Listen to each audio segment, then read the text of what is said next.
my deflating protocol. What we're going to do today, we're going to get out a little early.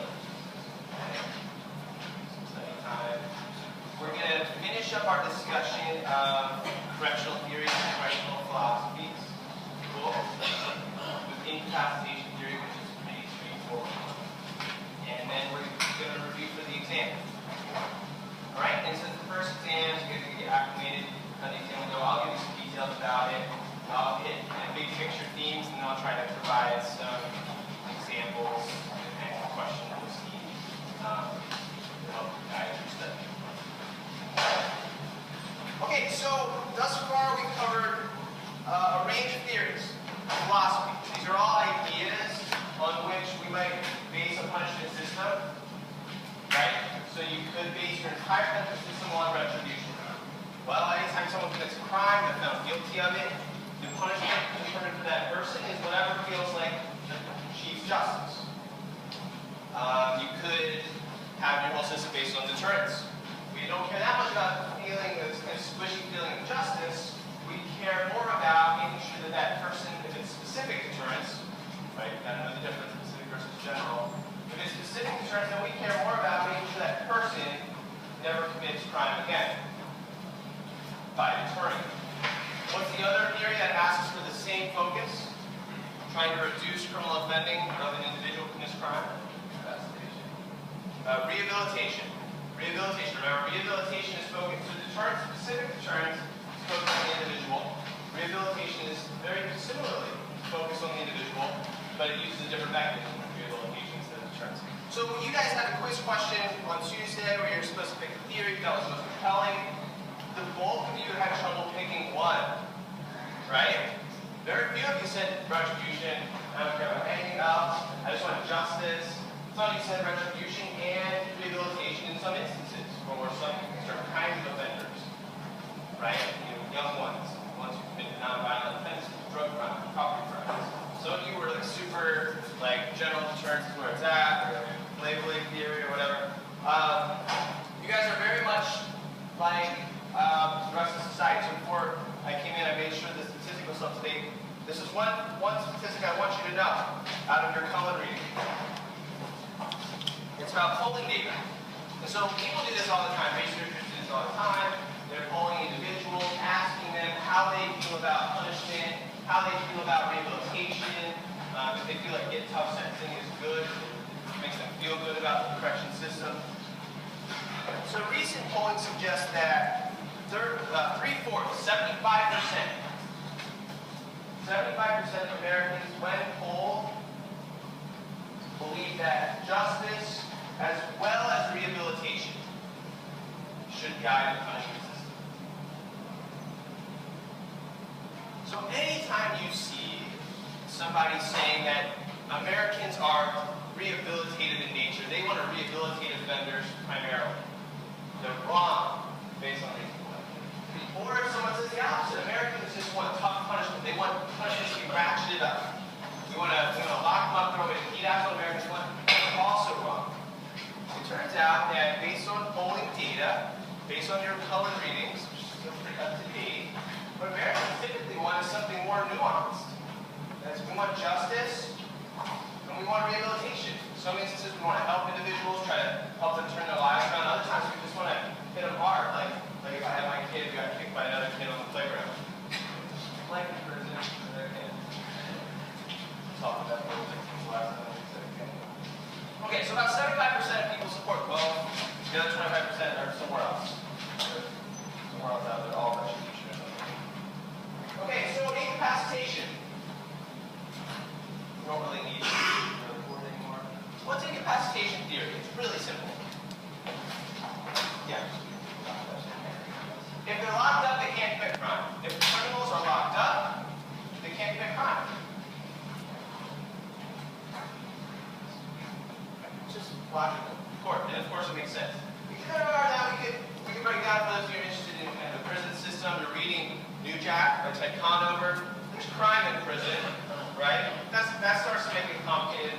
We'll put that to the side for today.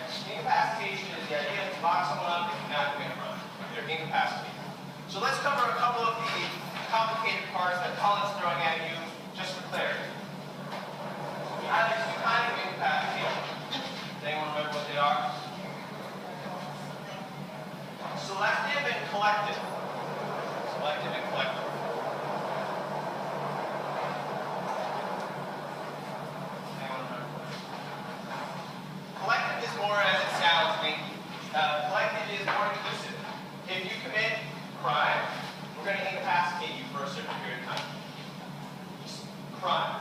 generically, if you're a criminal, we're going to incapacitate you for a certain period of time.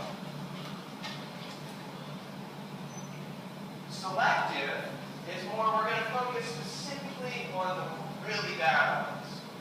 We're going to selectively highlight the most violent, and those individuals, think about risk, those who pose the greatest risk to society. Those are the ones we're going to select out.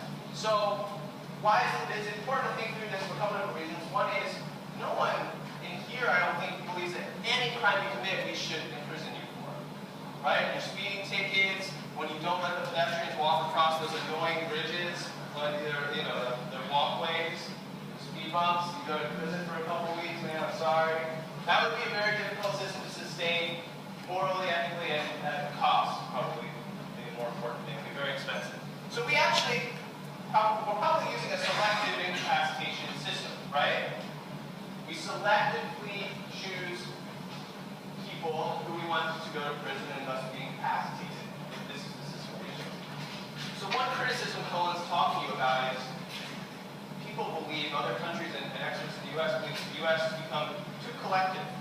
It's trying to incapacitate too many people. The scope has become too broad. Right? You see about all the different kinds of crimes you can commit that can result in a prison sentence.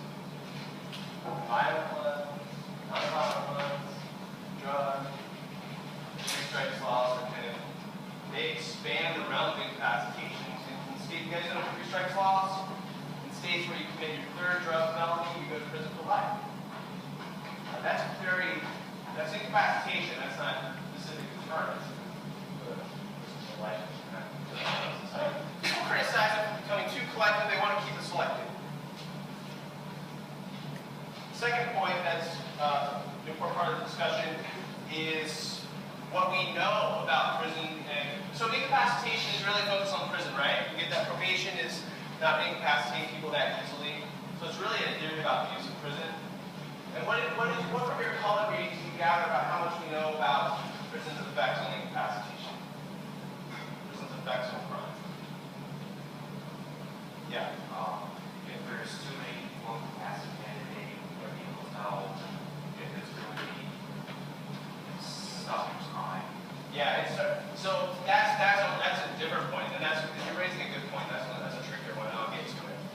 But generically, he's giving a more general one, and that's a very specific one.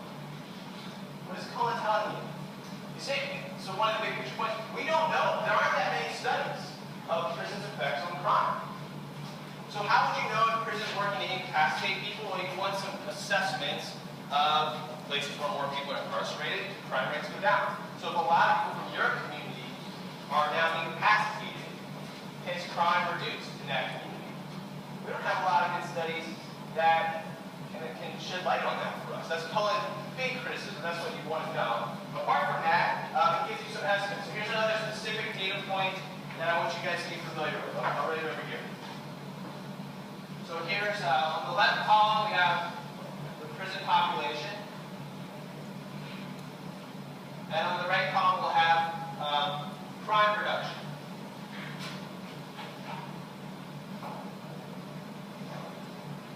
And so what economists, criminologists, sociologists, are all policy experts, they're all interested in when the prison population goes up, what happens to crime?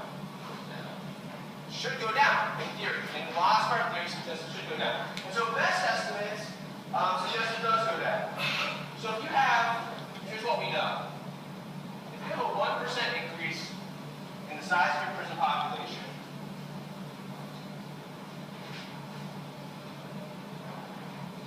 make sure I here's what we get. We get a 0.16 to 0.31% reduction in crime. A 1% increase in your prison population gives you a 0.16 to 0.31% crime reduction. With me? So let's, you guys can do the math quicker than I can. If you have a 10% increase, that's what you have. So 1.6 to 3.1%.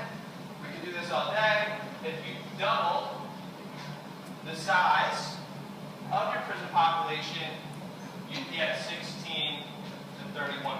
Just using the 0 to 1.